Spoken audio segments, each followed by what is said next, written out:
So, what type of underachiever are you? It's something that many of us have experienced, whether it's in our sort of personal lives, our careers, in school, or comparing ourselves against expected goals or even peers. But did you know there actually are different types of underachievers, different profiles? And we're going to look at some of those today. So let's get to it. The first one is the rebel, the defiant underachiever. The rebel resists authority, the norms, structure, and often sabotages their own success because they dislike being told what to do. They ignore rules, they disregard guidelines, relationships. And an example would be that someone who avoids responsibilities because they don't want to conform, just because they don't want to conform, or someone who disrupts teams' projects to challenge the status quo. Some strategies for improvement for this person are to actually embrace discipline. Understand that structure isn't an enemy. You need it. You can still find ways to express individuality within certain boundaries. Maybe you need to seek environments where innovation is encouraged, but with clear goals in mind. I think a balance of freedom and structure will help you thrive. It's a bit like the social contract we talked about. We give up some rights in order to be protected. And in some ways, we need to give up the fact that we want to rebel in order to achieve some level of success. The second one is the conformist underachiever. So, pretty much the opposite of the first one. This type of person follows the crowd, doing enough just to get by. This person might avoid standing out or pushing themselves, choosing to fit in rather than excel. This person might follow a career path without passion, or an individual who never seeks growth because it's easy to do what everyone else is doing. They might go to the same school or university just because the other person did. They might not want to get straight A's because actually everyone gets B's and C's and they want to fit in. But if you want success, you can't just conform to the ordinary.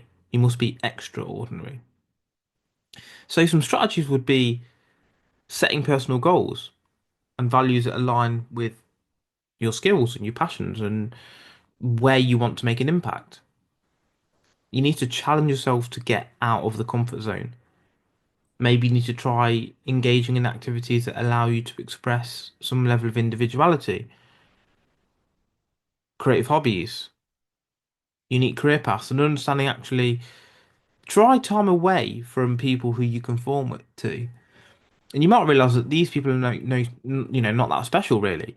You are someone who people should follow, conform to. You need to chart your own path. The next one is the stressed, anxious underachiever. This person procrastinates due to a massive fear of failure. They have overwhelming anxiety, and really they have an inability to cope with stress, which leads to underperformance. If you can't cope with stress, then you're not going to get very far. What about a student who can't complete assignments because they're worried about not doing them perfectly? Or a professional who avoids high stakes projects for fear of not succeeding? So, what are some strategies for this person, this stressed, anxious underachiever?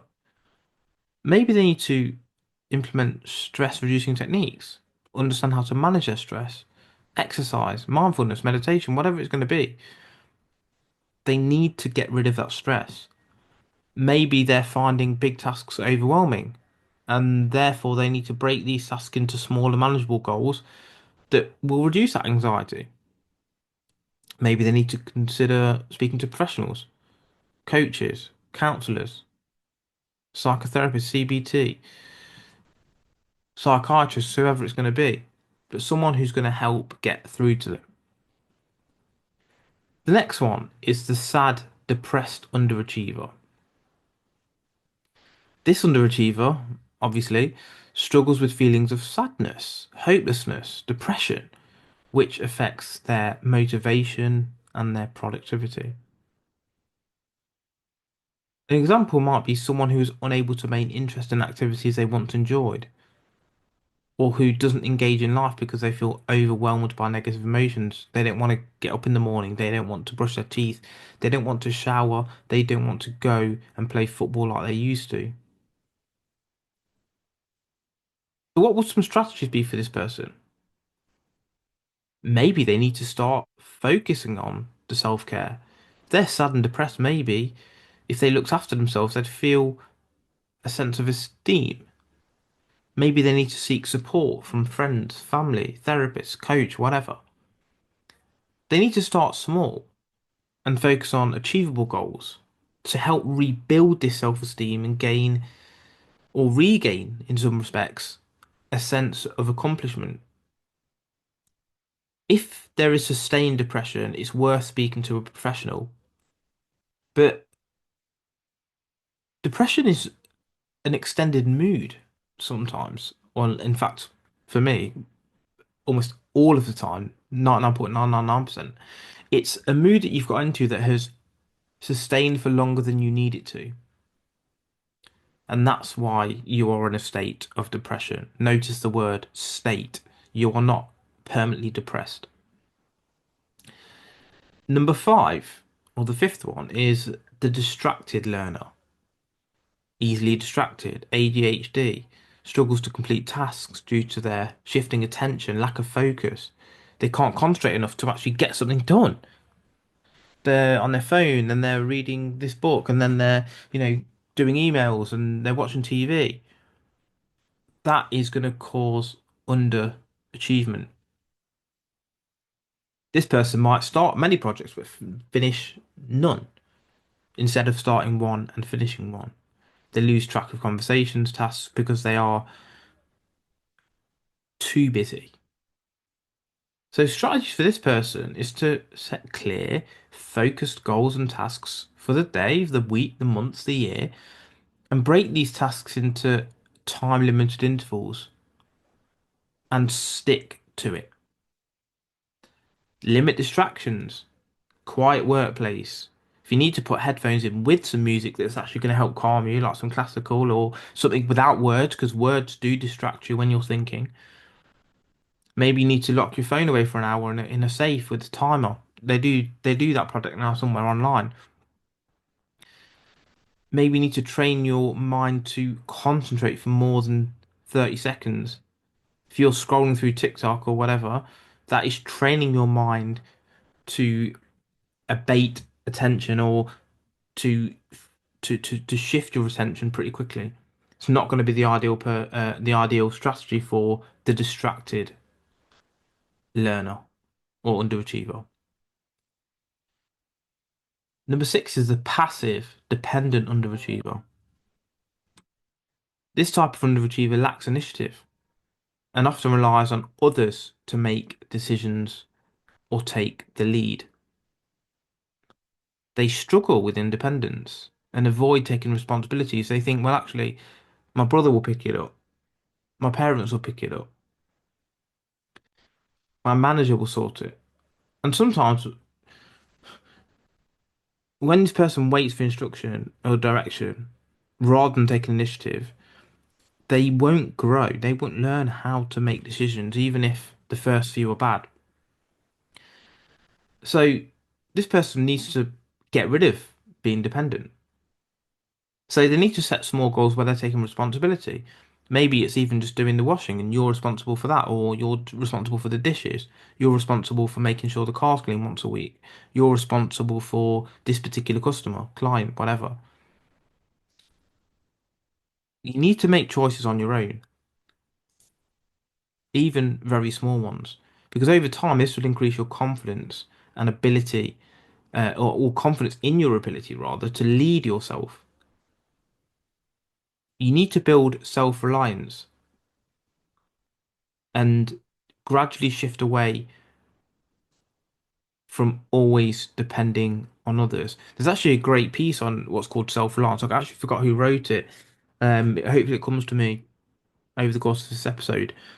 But it's a really good piece, and it talks about how self-reliance is so important for us to develop and grow. And actually, if we aren't self-reliant, we're always going to be second fiddle. The poem is actually by Ralph Waldo Emerson. Really recommend that, especially if you're the dependent underachiever and need some form of self-reliance.